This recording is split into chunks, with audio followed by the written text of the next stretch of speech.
업고 가는 사람은 결코 얼어 죽지 않는다라는 제목으로 하나님 말씀 증거하도록 하겠습니다. 여러분, 혼자서는 할 수 없는 것들이 있습니다. 뭐가 있겠습니까? 뭐 혼자서 밥을 먹을 수도 있고, 혼자서 극장을 갈 수도 있고, 혼자서 놀이동산을 갈 수도 있습니다. 사실 민망하고 헷갈리는 일이지만 그래도 할 수는 있습니다. 근데 절대로 혼자 못하는 게 혼자 결혼은 못하죠. 혼자 결혼하는 사람이 어디 있겠습니까? 근데 더 못하는 건 뭐냐면 혼자서 신앙생활은 못한다는 것입니다. 신앙생활은 예수님과 함께하는 거고 성령과 함께한다라는 것입니다. 우리가 예수님을 믿는다 그러죠. 예수 믿는다는 건 뭐냐면은 예수님과 함께 죽는다 그런 뜻입니다. 그래서 나는 죽고 예수와 함께 산다 그런 뜻입니다. 특별히 로마서 전체적인 내용의 결론이 6장에 나오는데 우리가 예수님과 하나가 되는 것이 같이 죽을 때 하나가 된다, 묶인다 이렇게 얘기합니다. 그래서 로마서 6장에 나오는 유일한 단어거든요. 다른 데는 없어요. 연합한 자가 되었다, 이런 연합한 자라는 표현을 씁니다. 6장 5절을 보면은 우리가 그의 죽으심과 같은 모양으로 연합한 자 되었으면 또한 그의 부활과 같은 모양으로 연합한 자도 되리라. 예수님과 한 덩어리가 됐다, 묶였다 그런 뜻이에요. 그러니까 우리 믿음이란 건 뭐냐면 예수님과 하나가 되는 것입니다. 언제 하나가 되느냐? 죽을 때예요. 그래서 예수 믿자마자 죽었다. 그래서 예수님과 하나가 되었다. 이게 굉장히 중요한 것입니다. 그래서 이것만 되면은 예수님과 함께 죽고 예수님과 함께 살고 예수님이 승리할 때 같이 승리하고 예수님이 영광 받을 때 같이 영광을 받는다. 그래서 이걸 뭐라 그래요? 이걸 거듭남이라 그런다고요. 죽고 다시 살아났다. born again. 그러니까 예수 믿는다는 것은 예수님이 내 안에서 살고 내 옛사람이 죽었다. 그런 뜻을 말한다는 것입니다. 예수님이 이제 천국에 가셨죠. 예수님이 대신 우리에게 성령을 보내주셨습니다.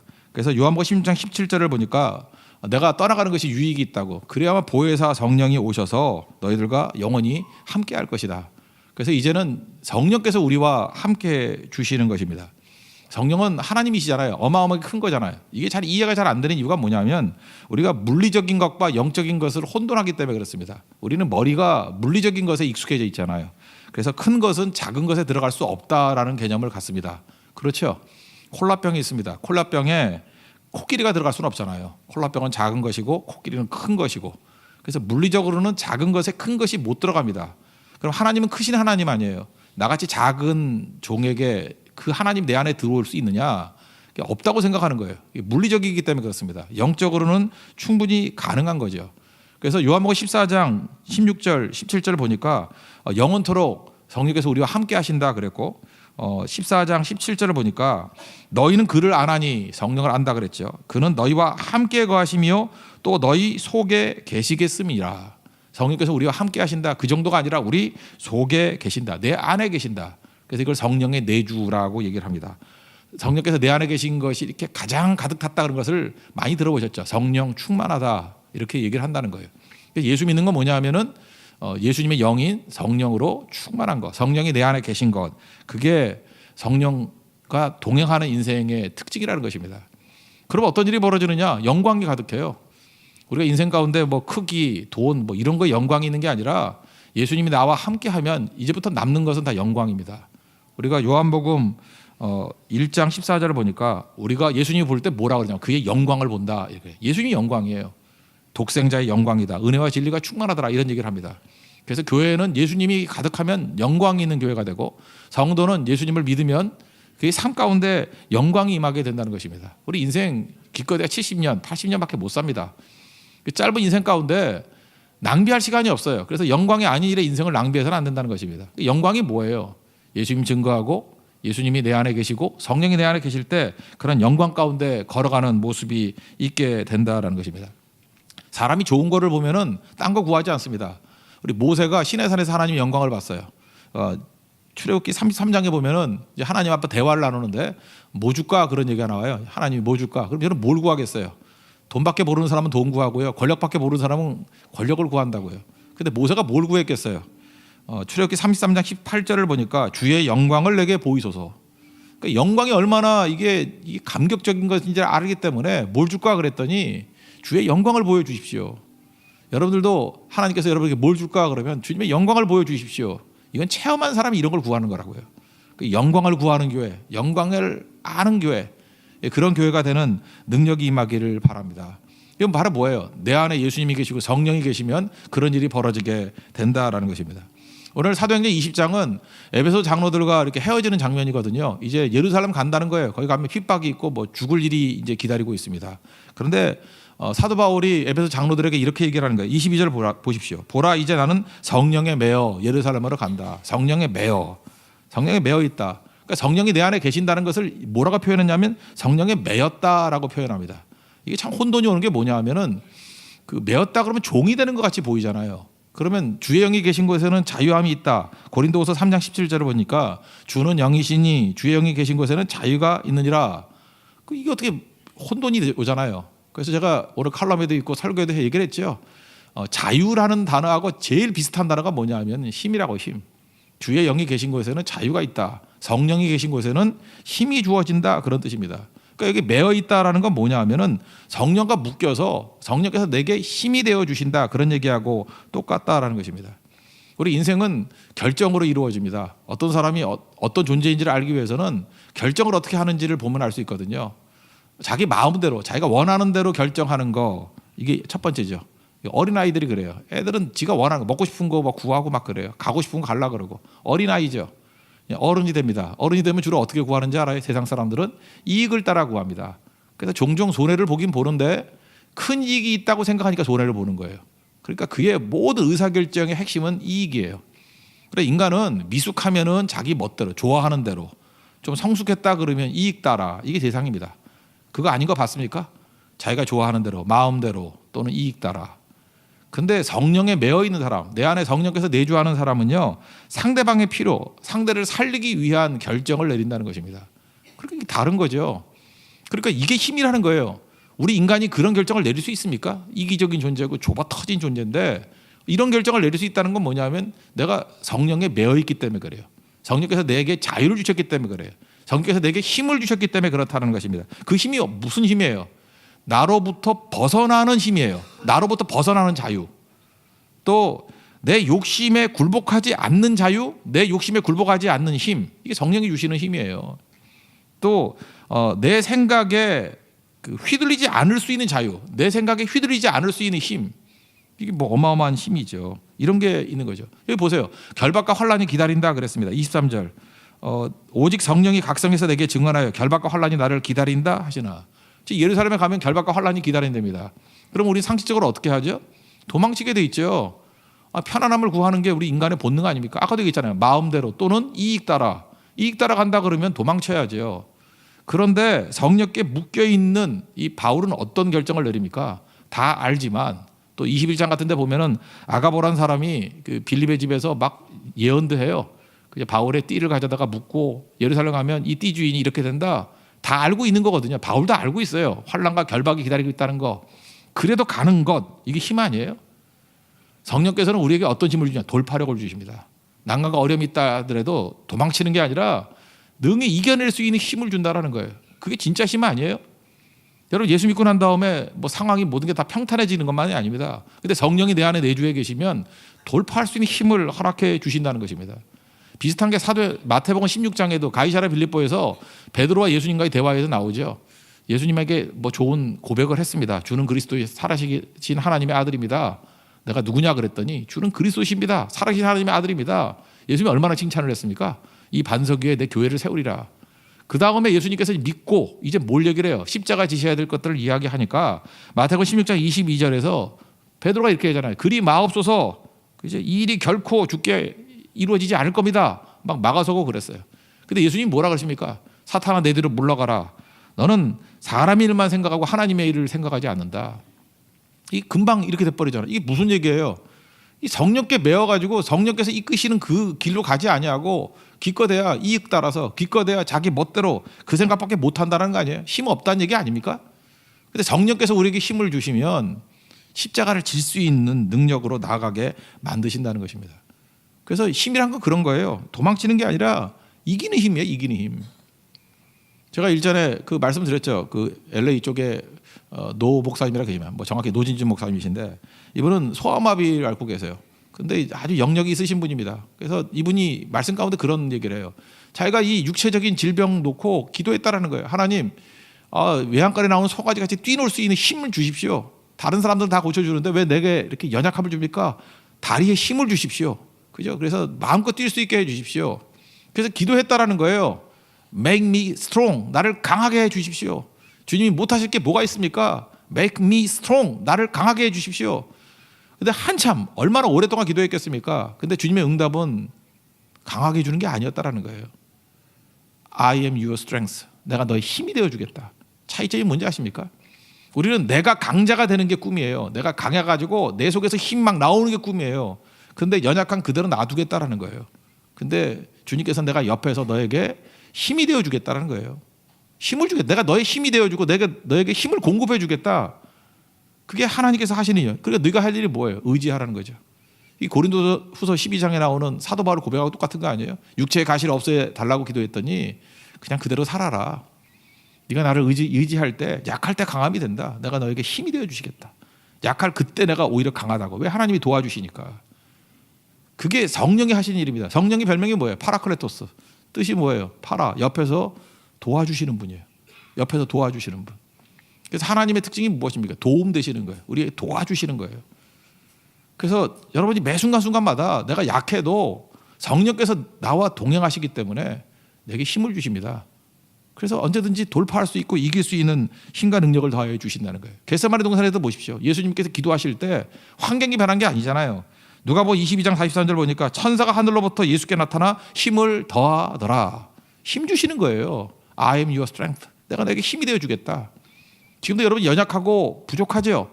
그때마다 나를 강하게 만드는 게 아니에요. 주님께서 나에게 힘이 되어 주시는 거예요. 능력이 되어 주시는 거예요. 옆에서 도와주신다는 것입니다. 그럼 능히 이길 수 있는 거죠. 그래서 돌파할 수 있는 힘이 있고 또 우리 주변에 악한 마귀가 있습니다. 마귀가 날마다 우리에게 넘어지게 만들잖아요. 우리를 얼마나 힘들게 만듭니까? 이게 마귀가 우리 방해하거든요. 오늘도 예배 나오신 성도 가운데 예배를 못 나오게 만드는 힘이 있어요. 그죠? 이상하게 졸음이 오고 두려움이 있고 여러분 생각보다 교회 입구까지 자동차로 누구 태워주고 집에 가는 사람 되게 많은 거 아십니까? 이 문턱을 못 올라와요. 그죠? 이게 못 들어온다고요. 그 왜 그래요? 왜 쫄죠? 마귀에게 묶여있기 때문에 그래요. 근데 성령께서는 그것을 풀어버리는 능력이 있다니까요. 그래서 그 성도들의 중보기도가 그래서 중요한 것입니다. 그걸 깨버리는 능력이에요. 마귀를 멸할 수 있는 능력이 있어요. 제가 뱀꾼을 잘 알거든요. 시골에서 아르바이트로 뱀을 잡는 애가 있어요.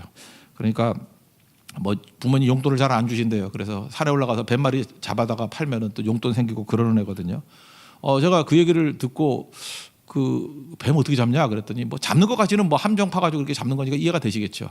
근데 뱀을 이렇게 축 늘어지게 만드는 게 뭐냐? 어딜 때려야 되냐? 내가 그랬어요. 어딜? 제가 뭐 대가리를 때려야 되는 것 같기도 하고 그죠? 성경에 보니까 마귀의 머리를 박살냈다 그랬잖아요. 예수님이. 그러냐 그랬더니 그게 아니고요, 목사님. 이 막대기로요 이렇게 목을 이렇게 누르면은 숨이 막히니까 입을 벌린대요. 입을 벌릴 때 침을 탁 뱉어버리면은 뱀이 축 늘어져 버린대요. 인간의 침이 이게 엄청난 능력. 그래서 왜 늘어졌냐 그래서 더러워서 그게 아니고 더러워서 늘어지는 게 아니라 이 뱀은 인간의 침하고 상극이래요. 이렇게 침을 탁 뱉어버리면 축 늘어져 버린다는 거예요. 그죠? 그래서 혹시 뱀이 나타나면 침을 뱉어버리십시오. 그러면 그냥 축 늘어져 버린다는 거예요. 진짜 그렇더라요. 진짜 그렇대요. 그래서 제가 그것도 일리가 있구나. 그죠? 우리 입에서 나가는 하나님의 말씀이 증거되면 뱀이 축 늘어지듯이 우리 누가복음에 나오잖아요. 뱀과 정갈을 밟으며 원수의 모든 능력을 제할 권세를 우리에게 주셨다고. 그죠? 뭐 침뿐만 아니라 우리에게 있는 예수의 이름이 있잖아요. 능력이 있잖아요. 그러니까 우리에게 주신 자유는 힘이거든요. 그 힘을 가지고 마귀를 제어하는 거예요. 결박하고 나아갈 수 있는 힘이 있다는 것입니다. 돌파할 수 있고요. 결박할 수 있고. 그게 주님께서 주시는 능력이라는 거예요. 또 성령께서 우리와 내주해 주시면 눈도 열어주셔요. 그래서 눈이 막 보이잖아요. 사도 바울이 24절에서 뭐라고 얘기합니까? 내가 달려갈 길과 주 예수께 받은 사명 곧 하나님의 은혜의 복음을 증언하는 일을 마치려 하면 나의 생명조차 조금도 귀한 것을 여기지 아니하노라. 사도 바울은 복음과 생명, 복음과 목숨 뭐가 더 귀하다는 거예요? 복음이 더 귀하다는 거예요. 여러분 목숨보다 귀한 것을 가지고 있습니까? 그게 영광스러운 인생이에요. 사람은 제일 귀한 걸 위해 살거든요. 이 땅을 살아가면요 목숨이 제일 귀해요. 목숨이 제일 귀해요. 목숨이 제일 귀하기 때문에 제일 무서운 게 뭔지 알아요? 너 죽인다 그러면 제일 무서운 거예요. 안 죽으려고 발버둥 치는 거죠. 그러니까 이게 종로도 하는 거예요. 근데 어느 순간이니까 예수님을 만나게 되면은 목숨보다 더 귀한 것, 목숨 넘어 있는 영원의 세계가 보이거든요. 이게 아무것도 아니거든요 사실은. 그래서 목숨보다 귀한 주제를 잡게 돼요. 그게 복음이거든요. 그러면 나중에는 목숨이 아무것도 아니에요. 그러니까 목숨보다 귀한 게 있기 때문에 세상을 이기게 된다고요. 여러분, 목숨도 귀한 것을 여기지 않는데 내 것에 대해서 연연할 게 뭐가 있겠어요? 내 것 뺏어 한다 그래도 뭐 겁날 게 하나도 없죠. 내 자리, 아니 목숨도 내놨는데 내 자리가 뭐 귀하겠어요? 뭐 자리 뺏는다 그러면 뺏어 그러죠. 그거 뭐 아무것도 아니죠. 체면, 자존심, 아니 체면과 자존심 목숨보다 귀해요? 아니잖아요. 목숨도 내놓을 수 있는 것들이 있다 그러면요, 체면도 이기고 자존심도 이기고요, 내 자리 갖고 협박해도 이기고요, 내 것 가지고 뭐 이렇게 딜한다 그럴 때 절대 넘어가지 않는다는 것입니다. 이걸 뭐라 그래요?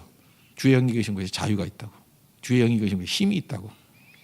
이게 내 안에 성령께서 내주할 때 나타나는 힘이라는 것입니다. 사도 바울은 성령에 매어 있는 종입니다.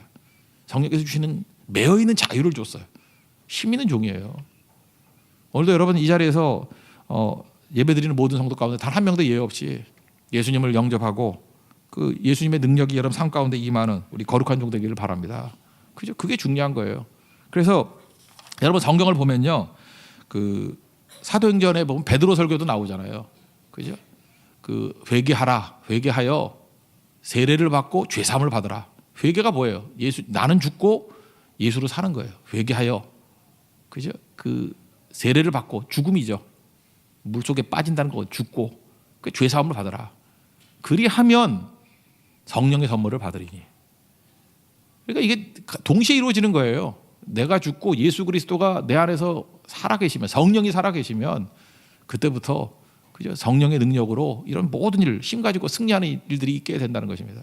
근데 교회만 들락날락하고 영의 사람이 있는 반면에 육의 사람이 있거든요. 이 육의 사람은 그냥 교회 다니는 사람이에요. 한 번도 예수를 믿은 적이 없어요. 예수님을 만난 적이 없어요. 영적인 체험을 한 적이 없어요. 그러니까 나중에 위기 오면 예수님 부인하고 떠나가 버리는 거예요.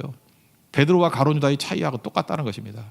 그래서 여러분 자녀를 키울 때, 오늘도 예배드리는 성도들, 한 번이라도 예수님 만나야 돼요. 생명을 접해야 돼요. 영광을 맛봐야 돼요. 그런 사람 다시 돌아옵니다.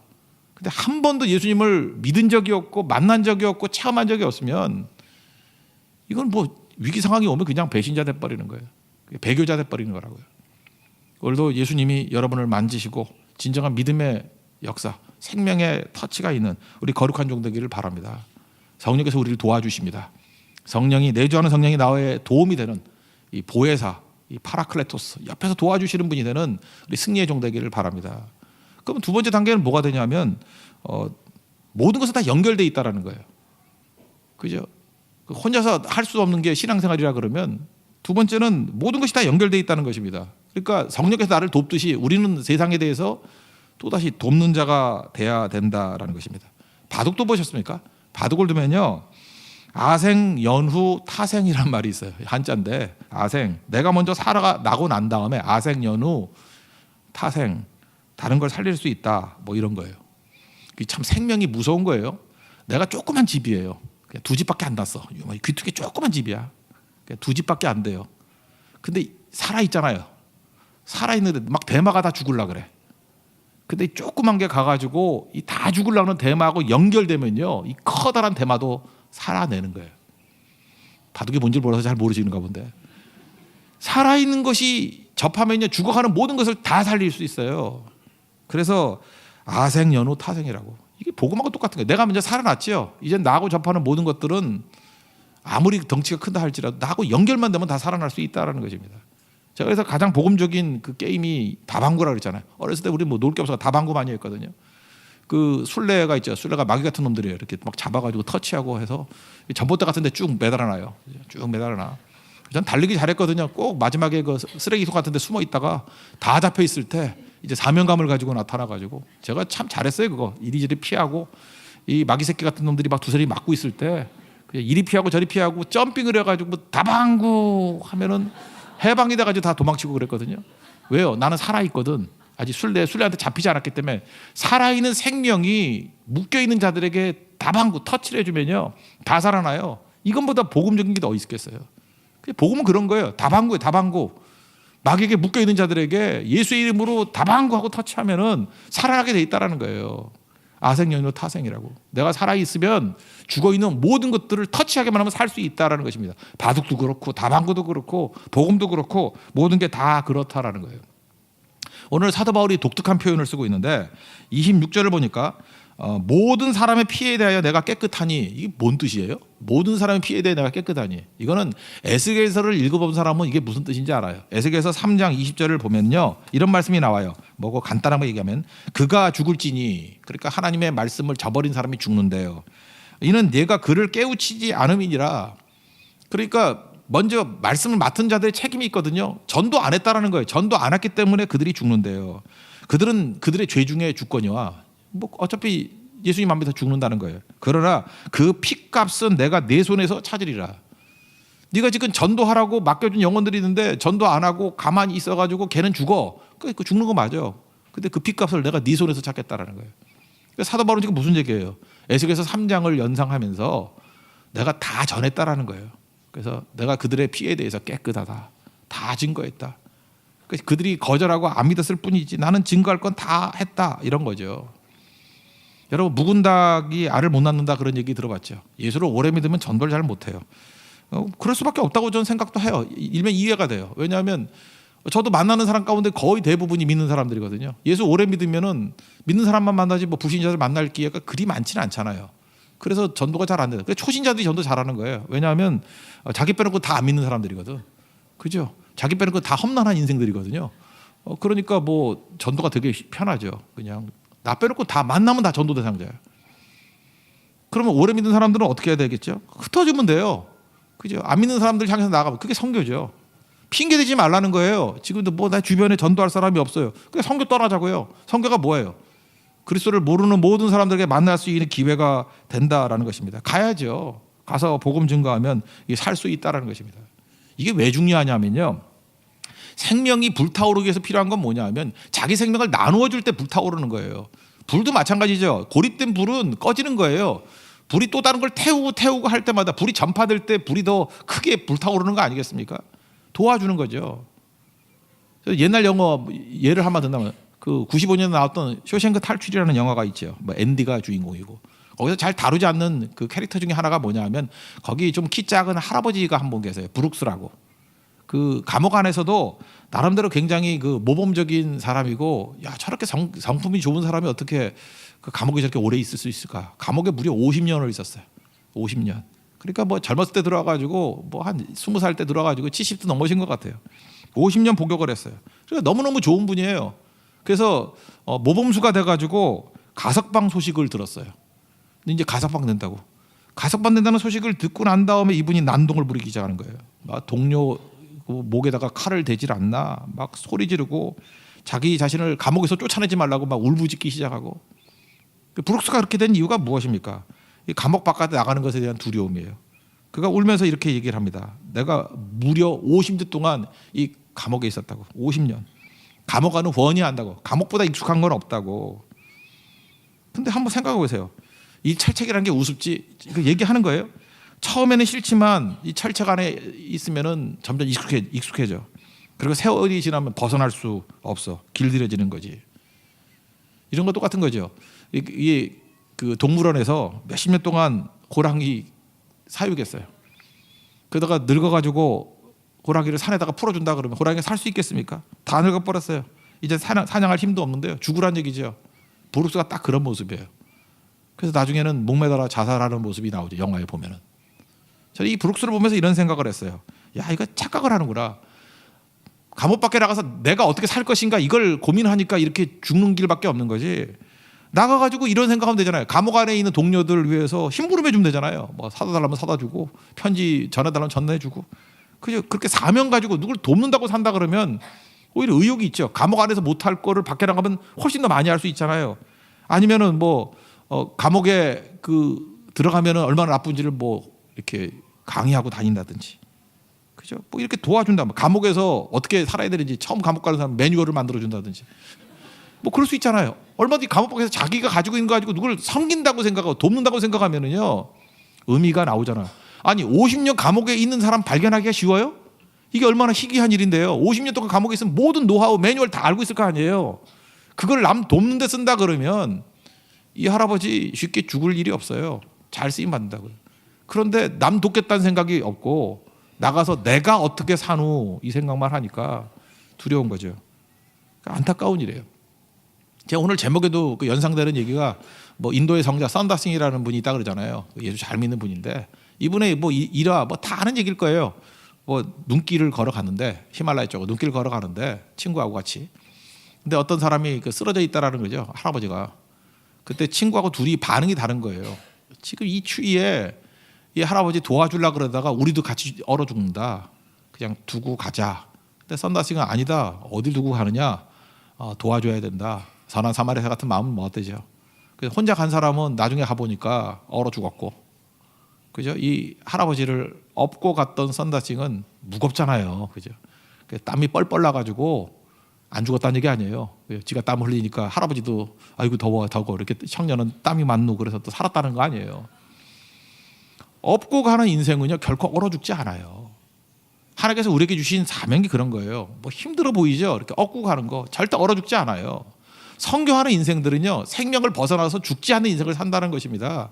이게 다 쉽지 않은 일이거든요. 근데 나만 살겠다고 나가다 보면은 그게 사실은 사는 길이 아니라 죽는 길이 될 수 있다라는 것입니다. 자, 여러분 너무 두려워하지 말고 새로운 일에 잠깐 부딪히십시오.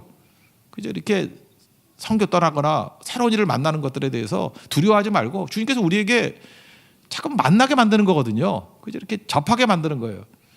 저는 지금도 그래요. 여러분들 우리 예수 믿는 사람들은요 너무 이렇게 검색 많이 하지 마세요. 어디 가면 잠깐 맛집 검색을 해요. 우리 교육자들도 가면 잠깐 맛집 검색을 해요. 그거 하지 말라고. 잠깐만 그거 검색하지 말라고. 검색을 하는 이유가 뭘까요? 그 뿌리에는 두려움이 있어. 두려움은 형벌이 있다 그러는데 두려움이 있어. 그 두려움이 뭐냐 하면은 맛없는 집에 가면 어떡하나 하는 두려움. 아니 한 끼 그 맛없는 집에 가면 어때? 그죠? 그러니까 실패는 안 하겠죠. 검색을 하면 실패는 안 하겠지만 즐거움도 없는 거예요. 저는 이제까지 본 책 중에서 제일 즐거운 책이 뭐냐면 대형 서점이나 뭐 이렇게 중고 서점 같은 데 가가지고 내가 의도한 책이 아니에요. 이렇게 쭉 보다가 어쩌다 발견한 책이에요. 와, 이거 기가 막힌 책이네. 그때 그 기쁨 아세요? 검색이 아니에요. 그 베스트셀러 목록 그거 다 중요한 게 아니에요. 그냥 어쩌다 발견한 거. 저는 어디 뭐 지방이나 이런 데 갔을 때 외국 갔을 때도 그냥 막 걸어가다가 아무 집이나 들어가요. 특별히 일본 같은 데 갔으면 그냥 아무 집이나 들어갈 때가 제일 맛있더라고. 이름도 모르겠는데 그냥 아무 집이나. 물론 맛없는 집도 있었어요. 사실은 있었는데 그런 건 얘기하면 안 되지. 그리고 어쩌다가 그 맛있는 거 한 끼 뭐 맛없으면 어때 그거. 그죠? 맛있는 집 그런 거죠. 그게 뭐예요? 잠깐 부딪히다 보면 얼마나 세상이 넓어진지 아십니까? 무작정 고른 책, 그죠? 무작정 들어간 집 거기에 능력이 있다라는 거예요. 제가 옛날에 그 북경 집회 많이 갔을 때 그 선교사님 아들이었는데 그 우리 교회도 몇 번 그때 나오던데 그 가수 중에 오혁이라고 있어요. 혁오. 오혁 아세요? 제가 옛날에 북경 집회 갔을 때 중학생이었는데 거기서 맨날 그 찬양 인도하고 뭐하다 기타인가 드럼인가 치고 그랬던 형제인데 오혁 노래 중에 하여튼 어렸을 때 내가 알기 때문에 오혁 노래를 좀 들어봤어요. 볼링이라는 노래에서 볼링 이제 굴리는 거 볼링. 그 가사가 이 친구는 그 믿음이 있어서 그런지 모르지만 뿌리에 참 메시지가 있는 것 같아. 아무것도 안 해서 아무것도 아닌 거야. 뭣도 몰랐던 나야. 뭐 이런 거예요. 그게 참 복음적이에요, 그죠? 내가 겁이 나가지고 두려워가지고 아무것도 안 해서 아무것도 아닌 게 됐대요. 여러분 지금 다 아무것도 안 하면요 아무것도 아닌 인생이 되는 거예요. 마귀가 여러분들에게 뭘 얘기를 하는지 알아요?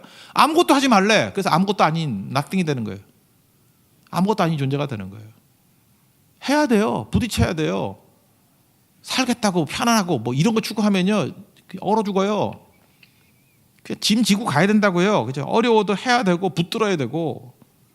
저 옛날에 어떤 그 시니컬한 여자 대학 교수예요. 암에 걸렸어요. 근데 이분 보통 암에 걸리면 막 울고불고 막 그래야 되는 거 아니에요. 얼마나 냉정한 분인지. 뭐 인생에 살다 보면 이런 일도 있는 거죠. 뭐 이런 식이에요. 그리고 뭐 물론 없을 때 울겠지. 절대 눈물 안 보이고. 저렇게 대범한 사람이 다 있나. 암투병 했거든요. 근데 병원에서도 뭐 그런 프로그램 있잖아요. 그죠? 예배 좀 나와라. 예배도 안 나가고. 그다음에 무슨 뭐 강연이 있다고 안 나가고. 권하다가 이제 나갔어요. 억지로. 근데 강연에 감명을 받은 게 아니라 그 모임에 가보니까 소아암병동이 옆에 있었거든. 서울대병원이니까 소아암병동. 거기 아이들이 머리 빡빡 밀고 암에 걸려 있고 너무너무 힘든 거예요. 이분이 교육하겠거든요.